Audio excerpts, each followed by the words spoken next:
Hey guys, Matt in Japan coming at you with another video review today. We have Transformers Cyberverse Energon Armor Clobber. And just got this guy in the mail yesterday from Amazon.com. And yeah, let's take a quick look at the packaging. Up in the top left, you get cool artwork there. Very sort of shockwave reminiscent with the one eye there, the Cyclops look. Up here you get the Decepticon logo, Transformers, Cyberverse, Battle for Cybertron, Clobber, Energon Armor, Nouveau. They have it in all languages there. And then the gimmick there is that the armor flips over. And there he is in the packaging with his armor deployed. So yeah, pretty cool. I'm really trying to build up my Decepticon defense here, so I decided to grab this guy. Not really too into the Cyberverse show or anything, but I do dig some of the figures that have come out. So, and this guy, again, aesthetically, he interested me because of the colors and shape, and has a very sort of animated look to him. So yeah, he seems like a pretty cool figure. So on the side, again, you have the Decepticon logo with a picture of Clobber there. And on the other side, you get some more Action Attackers Ultra Class. So this is an Ultra Class figure. You got Megatron, Starscream, and you do get Shockwave there. And on the back, you see that he is evil, and his function is a hulking bruiser, which I actually laughed when I first read that. Yeah, he's very, I've heard some people reference him to Lugnut from the animated series. Very sort of Lugnut-esque. He does transform in 9 steps. And there he is with his Energon armor again. And there he is in this sort of, I don't know, I hate to say it, tank mode, but it's very tanky. But cool, like a little bit different. It doesn't have really like treads or anything, or I don't think it has wheels either, but anyways, product information down below. So yeah, let's crack this guy open. Clobber.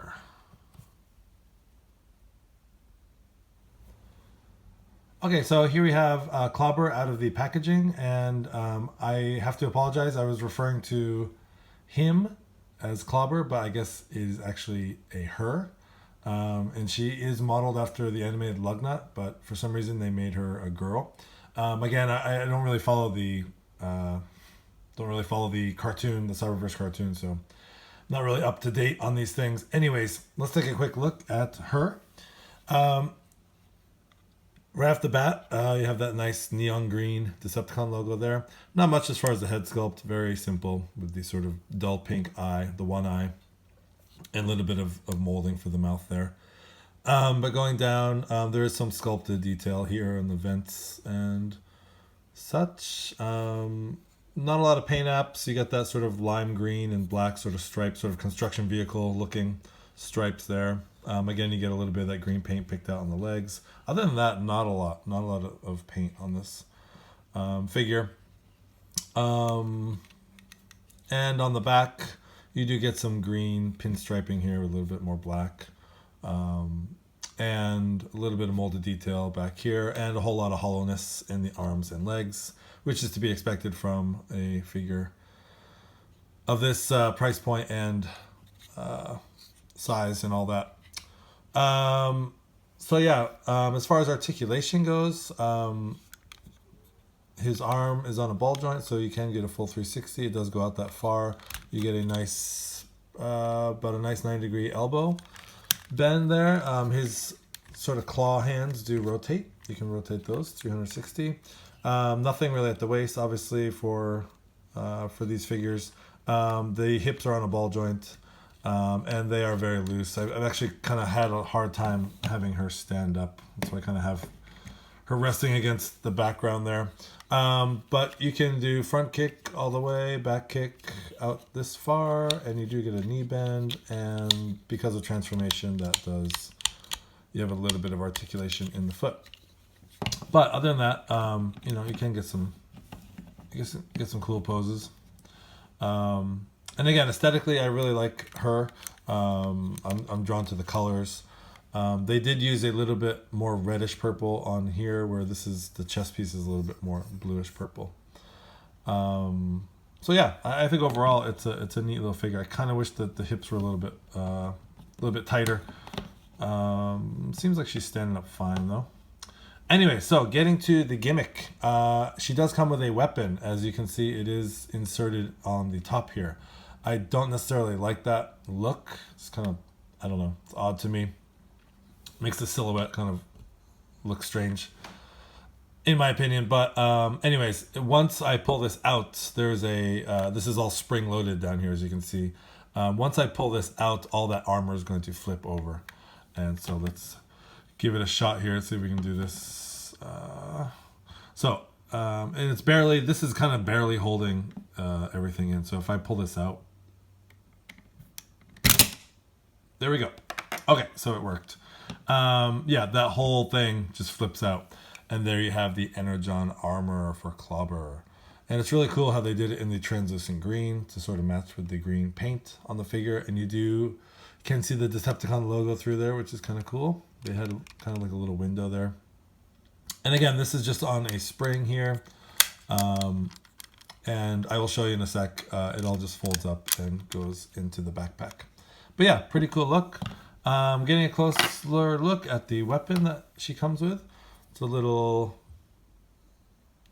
gray plastic with some purple paint, and looks like a very similar type of paint inside the barrel to her eye.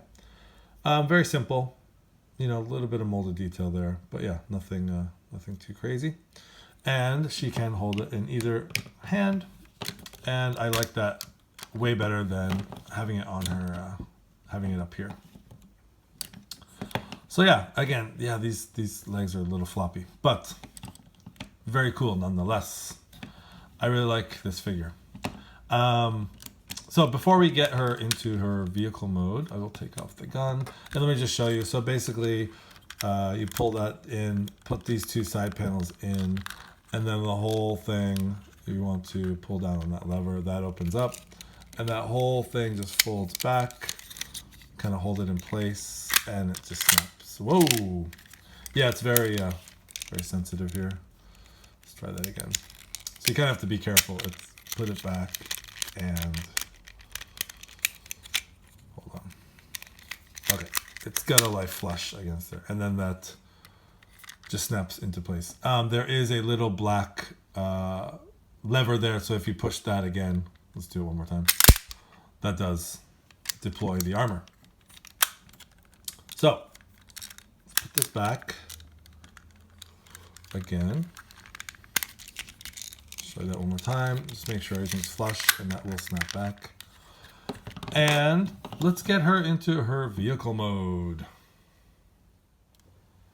Okay, so here we have Clobber in her vehicle mode, and pretty fun transformation, pretty interesting for a ultra class. Little bit involved, not too bad though. So yeah, she is some sort of, I don't know what you call this, for lack of a better word, a tank. But again, there's no real treads or there's no wheels or anything, so she doesn't, not like she can really roll or anything. But yeah, I really like the look. I love these little fins sticking out here on the top and the sides. You can kind of see where everything kind of folds up and transforms. You can, the arms are obvious here. And that gun does serve sort of as a turret here. But yeah, overall, nothing really different from what you saw in robot mode. But yeah, it all tucks away and has a very, I don't know, it's a very sort of very chunky looking tank, but I like it. I really like it. This is a very fun figure. Just be careful if you do pick up this figure. It is a little tricky with this whole gimmick. When I was transforming it, this thing popped out. So you just have to kind of be careful with that. But yeah, overall, a very fun figure. I would highly recommend it. And again, I'm just a sucker for the colors. They're really color. So you can see what was the backpack there is now on the front, on the top here. And yeah. So for Cyberverse Clobber, this has been Matt in Japan. Thank you for watching.